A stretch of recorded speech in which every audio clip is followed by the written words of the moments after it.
coisa também, né, Thalita? Eu queria só polemizar essa questão. Eles estão interessados, sim. Tem um grande problema, que é o seguinte: do mesmo jeito que eu estou fazendo aqui um trabalho ético de fazer essa denúncia, a gente se sustenta financeiramente com essas big techs. Esse vídeo está monetizado, por exemplo, com propaganda. Tem o caso, por exemplo, das vias de financiamento. Tem um caso macabro que é o seguinte: as big techs lavam as mãos, tal como Pôncio Pilatos, porque o ódio dá grana, o ódio engaja, o ódio dá retorno financeiro. E aí é o que você acabou de falar. Ah, pô, mas mais uma lei. É que você precisa explicar o óbvio, porque senão eles estão guiados pela grana, não é nem uma questão necessariamente de simpatia ideológica. Porque dá muito dinheiro mesmo esse negócio. O próprio falar do Vic Vanilla, igual nós estamos falando aqui, gera interesse público. E aí os caras não cortam a fonte. Exato. Essa é a grande paradoxo do nosso tempo, Pedro. Porque, ao mesmo tempo que nós temos que imaginar que eu chamo a internet, né, as redes sociais, de uma ágora digital. Então, assim, abriram essa ágora para nós e nós estamos aqui falando sobre isso. Só que nós também temos que imaginar do potencial econômico e político. Sim. Afinal, as big techs têm o seu rendimento maior do que o PIB de muitos estados. Então, o que eu chamo hoje, e tem um livro super interessante sobre isso, que é o Tecnofeudalismo, que é: o mundo se tornou um feudo se nós tivermos um paradigma em relação à internet. E nesse feudo, quem manda também tem que ser responsabilizado sobre o que acontece lá dentro. Sim. Então, quando teve a discussão, e vai ser retomada no STF, da responsabilidade das big techs sobre a produção e alimentação, né, de conteúdos nas redes sociais, isso é super importante. Por que não passou até agora? Lobby. Sim. Um lobby imenso. Porque não querem.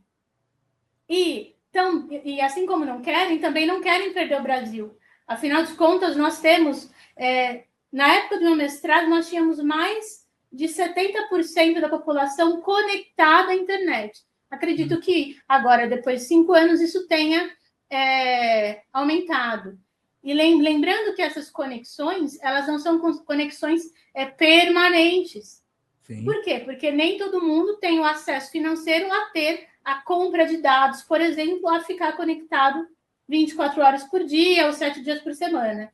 Então, às vezes, a pessoa entra pontualmente para algumas coisas. E o costume do brasileiro é entrar o quê? Em rede social. Então, se o que está na rede social é uma forma de... se transforma, né, numa forma de comunicação para aquela pessoa e numa forma de comunicação de conhecimento. E como nós estamos no ano eleitoral, nós temos só que imaginar que se nós não avançarmos até pelo menos o meio do ano em relação a crimes digitais, nós vamos cair de novo em um problema gigantesco.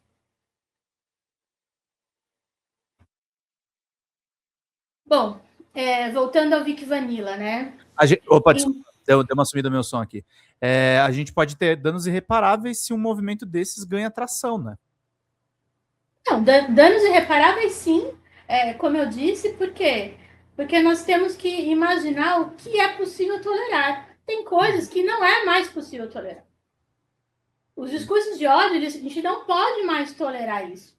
Sim. E se nós tolerarmos isso, isso vai se emancipar realmente do discurso para a prática, e aí nós já temos um resultado histórico, né? Que foi o Holocausto e várias outras repressões do que é essa questão ideológica do extremismo. É importante ressaltar também que, embora tanto eu quanto o Dr. Pedro acompanhamos as vítimas na Delegacia de Crimes Digitais na capital, São Paulo, desde 2019, 2020, o STJ ele tem uma determinação, junto com o Ministério Público Federal, de que crimes cometidos pela internet eles são de competência da Justiça Federal. E aí tem o porquê desse entendimento. Não é só a questão, por exemplo, de capilaridade, né? Quantas pessoas viram isso? Mas a questão é, o critério é da natureza global de que esse crime está sendo cometido. Então, não importa se teve um acesso ou teve 1 milhão de acessos. Significa que aquele discurso de ódio, ele teve o quê? Uma profusão diferente e não encontrou fronteiras. Então, isso faz com que os critérios para que a Justiça Federal absorva casos como o do Vic Vanilla tem previsão em tratados internacionais, que o Brasil assumiu e tem o dever de cumprir, e porque o conteúdo ele pode ser alcançado no exterior. E no caso do Vic Vanilla é muito interessante porque ele foi para o exterior, continuou com as redes ativas, volta ao Brasil. Então, assim, o porquê que agora que nós fizemos de novo a provocação? Porque agora ele voltou de novo para o Brasil. Na primeira provocação bloqueia o passaporte, não deixa ele sair. Olha o que esse cara está fazendo. E nada. Então, agora que ele voltou, que seja aplicada a ele a legislação pertinente. Sim. E que seja impedido o trânsito desse cara, né? Porque sabe-se lá com quem ele está conversando sobre as teses. Exato. É muito complicado isso, principalmente no grupo do Telegram. O nível de Vocês acionaram o Telegram? Desculpa perguntar. Oi? Vocês acionaram o Telegram nessa investigação da Polícia Federal? Então, veja, quem aciona é a Justiça. Então, nós fazemos pedidos. Mas o que eu quis dizer é se vocês fizeram um pedido, no caso. Nós fizemos os pedidos a partir do momento que a gente denuncia colocando os links, né? A obrigatoriedade, e inclusive isso é muito importante, porque uma das grandes falhas em petições de advogados que acabam trabalhando com crime digital é não colocar a URL completa. Tem que colocar completa para saber quem que vai acionar.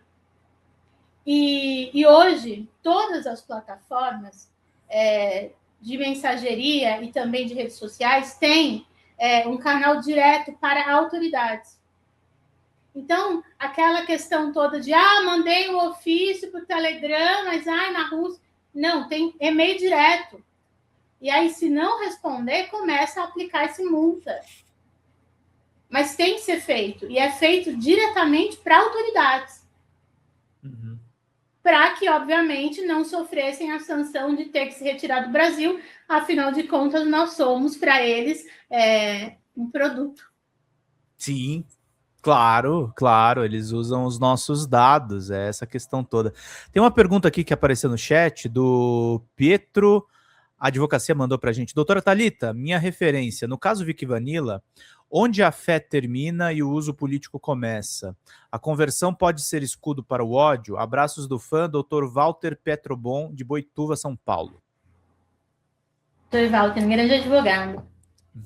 Veja só, é muito complicado a gente falar em um país tão miscigenado quanto o Brasil a questão de fé. Claro. Porque qualquer coisa que a gente fale de fé, a gente pode entrar numa questão de intolerância religiosa. Entretanto, eu também tenho uma vertente de trabalho, Pedro, que é uma questão realmente de saber se quem está se utilizando da fé alheia para cometer determinados tipos de crimes, né? Então, assim, vamos supor de casos que são públicos. Redes de pedofilia envolvendo a Igreja Católica, o Papa, depois que nós denunciamos, veio e expulsou o padre, e aí a justiça brasileira veio a condená-lo. Mas, diante de tudo isso, a gente tem que imaginar o quê? Que numa sociedade tão desigual, e aí eu falo carente financeiramente e também carente psicologicamente, até de uma escuta ativa, porque a escuta ativa ela não é algo que é ensinado para nós. Sim. Isso faz com que tenha alguém para ouvir as mazelas. E as mazelas do dia a dia, geralmente quem ouve é quem está mais próximo para os religiosos, o líder religioso. E se esse líder religioso ele tem uma má intenção e começa a praticar atos que são considerados crimes para a nossa sociedade, nós não estamos mais falando de fé, mas nós estamos falando do quê? Dos usos pessoais daquela pessoa, seja para cometer um crime em que ele venha a ter somente ele, no caso religioso, venha a ter o desfrute de algo que ele queira, seja através do estelionato, seja através de uma questão de abuso sexual, ou a gente está falando de uma questão maior. Que no caso do Vic Vanilla, eu entendo que é maior. Por quê? Porque é uma ideologia, é um pensamento Sim. extremista. Isso, extremista a gente quer dizer de extermínio. Sim. Então, se isso está posto, a gente sai do campo da fé, né? Como eu disse, se descaracterizou o Vic Vanilla, que era uma figura performática, para uma pessoa cometendo crimes. E aí, cometendo crimes, e se vai no tal do X e coloca tem que se fundar o Partido Nazista no Brasil, sim, a gente está falando de um uso político. Porque é realmente o que ele pensa. E o pior não é isso. O pior é você entrar lá e ver quantas pessoas compartilharam aquilo, comentaram aquilo. O conteúdo criminoso, né? O extermínio do outro. São cúmplices do conteúdo criminoso, né? São cúmplices. Então, assim, numa investigação séria, até esse grupo do Telegram, né? Que tem, do início ao fim, os conteúdos nazistas, inclusive no próprio nome que se deu a ele, que era o nome de um castelo que os nazistas se refugiaram, inclusive, assim, não tem como você estar ali e você achar que está tudo bem. Então, a repressão desse discurso começa, por exemplo, com o desmantelamento desse grupo. Fala, galera da Folha TV, não se esquece de se inscrever aqui no nosso canal para assistir programas como Folha Notícias Manhã, Folha Notícias Noite, o nosso Folha Entrevista e o nosso Barzinho das Meninas. Muitas coisas bacanas a gente acompanha por aqui e a gente precisa muito, muito do apoio de vocês para nosso trabalho jornalístico, investigativo, de curadoria de conteúdo, com vocês ajudando no nosso Pix, folhademocrata@gmail.com, ou mandando superchats, valeu demais, e os recursos financeiros, tornando-se membro do nosso canal, no nosso curso de jornalismo básico, para você ficar muito bem informado a respeito de tudo. Queridos e queridas, muito obrigado pela presença de todos vocês. Vida longa e próspera. Cuidem-se, cuidem dos seus, e não esquece de se inscrever aqui na Folha TV. Até mais!